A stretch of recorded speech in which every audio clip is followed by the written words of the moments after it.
Halo para penonton dimanapun kalian berada, selamat datang di channel Dango Inspirasi Uda Joni.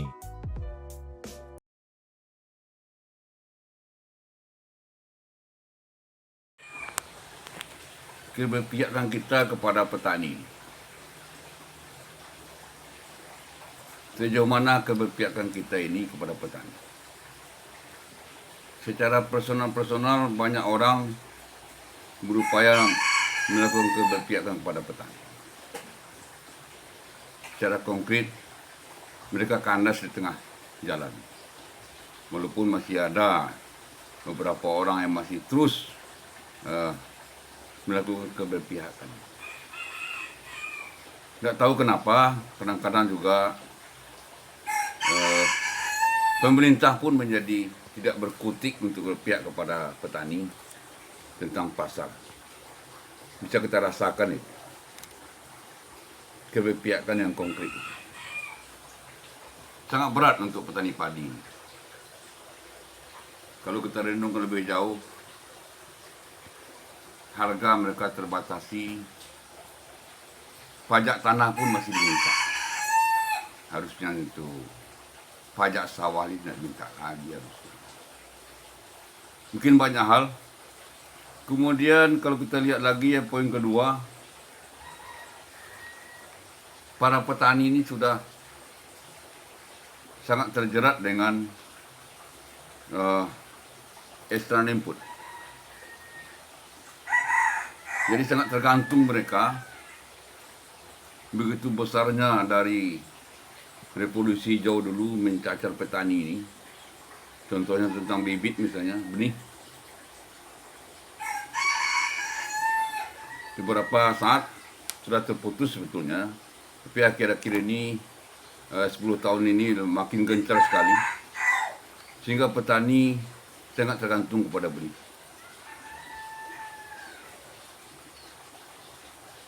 Kemudian kita lihat lagi terhadap pupuk, terhadap pestisida, mereka tergantung sekali. Bisa kita lihat itu, di mana-mana petani menjerit tentang pupuk, di mana-mana.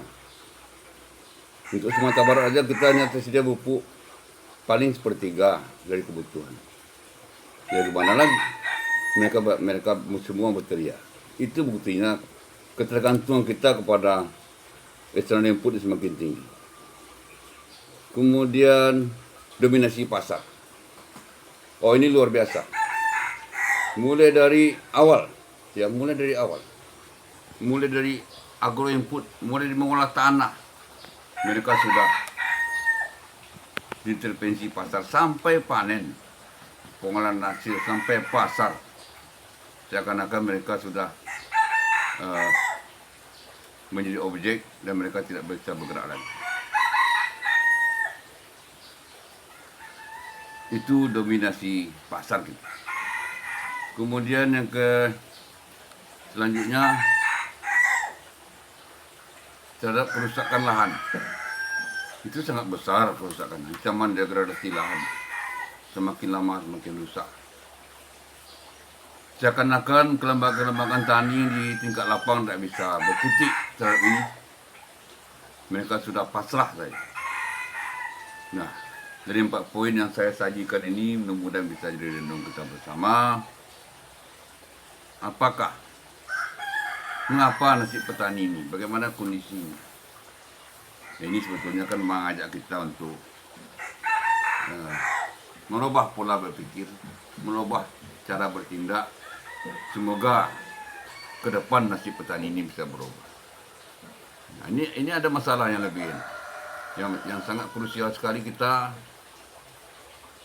sering terjebak mengatasi persoalan petani. Kita kadang-kadang atau sering mengatasi persoalannya dari luar, bukan dari kemampuan mereka sendiri. Sebagai contoh, misalnya terhadap apakah memang benar petani itu tidak mampu bikin benih? Saya yakin mereka mampu kok bikin benih. Tapi semua tersuplai dari luar, sehingga mereka menjadi tidak mandiri. Ini di lagu pagi ini kita akan lagunya benar sekali. Mari kita membangun petani yang mandiri. Kemandirian petani itu menjadi sangat penting. Bikin pupuk, bikin benih, tapi sangat berat diimplementasinya. Karena kekuatan luar lebih besar sehingga mereka tidak bergerak. Jadi kadang-kadang ini yang mengerangkeng mereka, ya. Selanjutnya masalah kelangkaan pupuk. Seakan-akan petani itu nak mampu bikin pupuk. Saya pikir mampu mereka kok. Mampu itu. Tapi tidak tahu kenapa petani butuh pupuk. Petani butuh nitrogen. Tapi dalam kepalanya petani itu, termasuk kita ini, kita butuh nitrogen, kita tergambar urea. Padahal nitrogen itu ada di mana-mana. Di mana-mana. Maupun di tanaman, maupun di hewan, maupun di ternak. Itu ada semua. Jadi mitos-mitos begini yang membuat kita petani. Ikan mitos itu. Padahal di dekat mereka ada pupuk. Bukan tidak ada. Tapi mereka berteriak. Kemudian asintan misalnya, untuk mengatasi tenaga kerja tingkat petani, kita berikan asintan. Tidak tanggung-tanggung. Saya pikir kalau untuk Sumatera Barat ini sudah melimpah. Mungkin masih ada yang kurang. Tapi yang mananya, ini persoalan. Kita hanya terjebak di mitos, tenaga kerja, kirim traktor begitu saja. Kirim combine harvester ya begitu saja, tapi kadang-kadang menjadi tidak bermanfaat, tidak termanfaatkan. Oh, banyak sekali. Berbagai pihak turun tangan membantu petani dalam bentuk traktor. Macam-macam sumber dananya. Anggota parlemen, dewan pun membagi-bagikan demikian, yang berjudul pokil lah apa namanya, hingga menjadi tumpukan barang yang sangat sedih kita melihatnya, tapi itu faktanya. Nah, itu mitos-mitos ini perlu kita bongkar dan terubah sehingga tidak terjebak kita di hal-hal begini. Terus,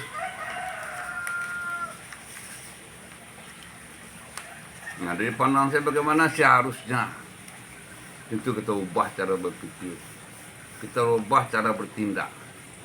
Saya ingin melihat dari segi organisasi di bidang pertanian, ya. Departemen Pertanian itu sebuah organisasi. Perguruan tinggi, badan libang, semua itu organisasi, organ yang saling terkait satu sama lain, punya roh seharusnya.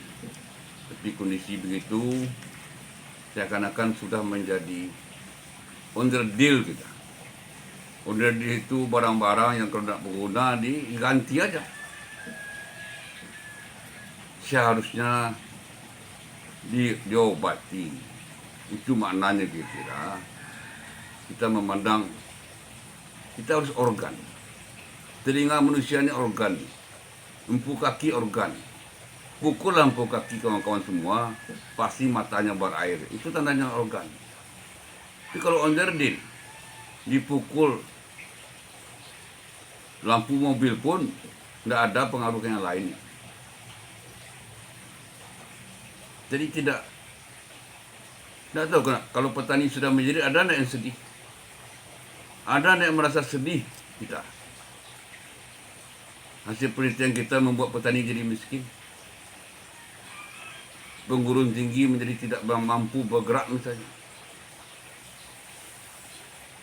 Karena semua kita sudah menjadi organ-organ, menjadi dia underdeal semua.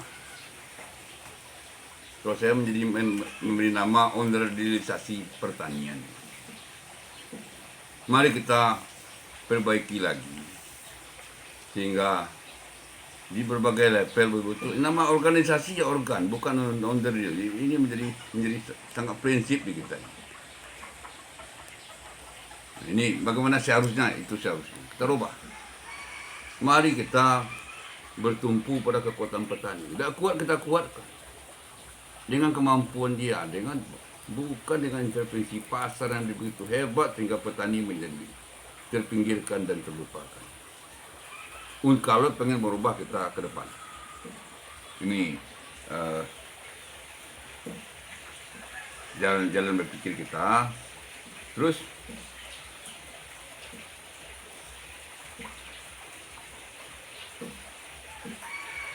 nah, sebetulnya dari pengalaman kita 15 tahun yang lalu, kita sudah melihat secara komprehensif tentang pembangunan pertanian. Saya teringat masih diawali dengan Pak Anton dulu sudah memulai, ya. Itu Pak Menterinya Pak Anton sudah mulai. Kita Sumbar sudah bergerak juga waktu itu. Petani tidak ada modal, kita bangun kelembagaan mikro agribisnis, ya, lembaga mikro LKMA. Sampai sekarang masih ada beberapa, cuma dianggap sebagai pesaing lembaga keuangan mikro lain.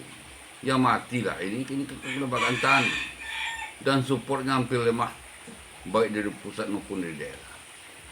Mereka menjadi babak belur. Awalnya bagus itu, tapi di berbagai tempat masih ada 1-2 masih oke.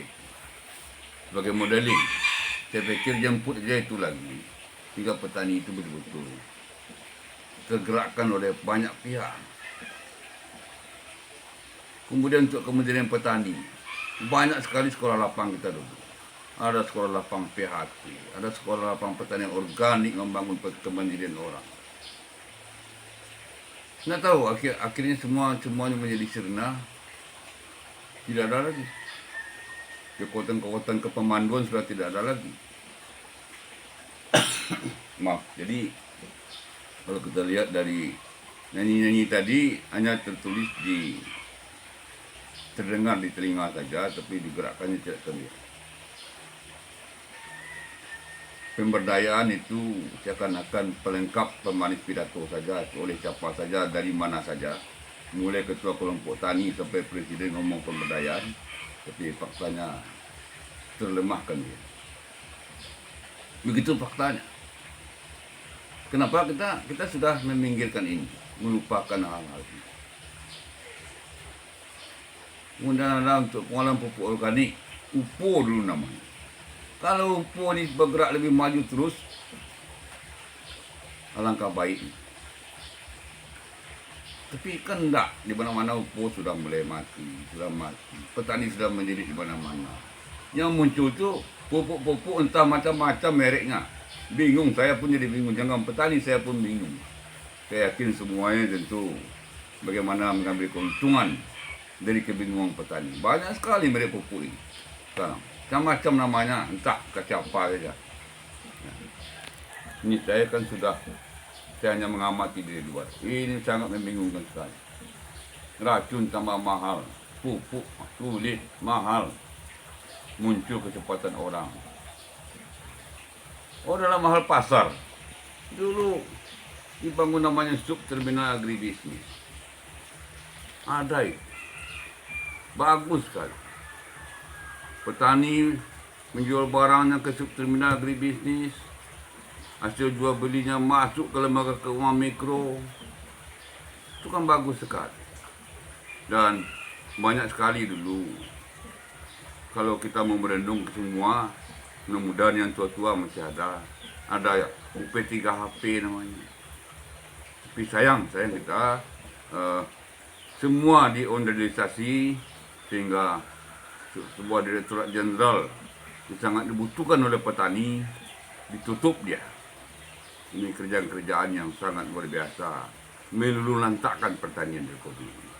Dulu ada itu namanya Dirjen Pengolahan Hasil, tapi mereka dibubarkan dengan dalih dimasukkan ke direktorat ke Dirjen masing-masing. Direktorat itu hanya elit saja, Dan faktanya mereka sudah lumpuh semua. Dan itu pengaruh sampai ke bawah. Nah, kita lihat Sumatera Barat misalnya sekarang kebijakan Pemdanya 10% untuk pertanian. Tapi kalau tidak mendapat support dari nasional, tidak akan bisa juga. Apanya yang mau digerakkan itu? Anggaran 10% ya, tapi pupuk tidak ada, ini tidak ada. Sebetulnya kalau tidak dibangun kota kantong dari awal bisa itu. Tapi ini kan semua pada menjerit. Sehingga saya juga agak khawatir itu. Apakah bisa mewujudkan mimpinya dalam rangka peningkatan pendapatan petani. Kalau target Dinas Pertanian cuma peningkatan produksi. Harusnya peningkatan produksi dengan untuk peningkatan pendapatan petani. Dan itu harus connect. Kalau hanya peningkatan peningkatan produksi, tidak peningkatan pendapatan, itu bohong saja itu. Nah, itu kira-kira yang saya sampaikan ini bukan menyalahkan siapa-siapa, tidak. Hanya mengajak kita kembali bagaimana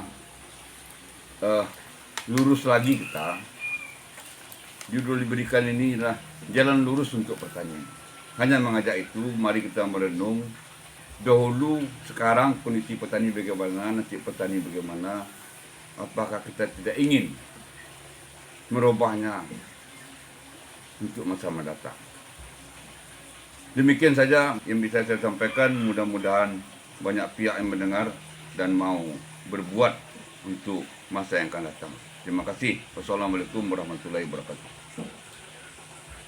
Video kami kali ini, terima kasih sudah menonton.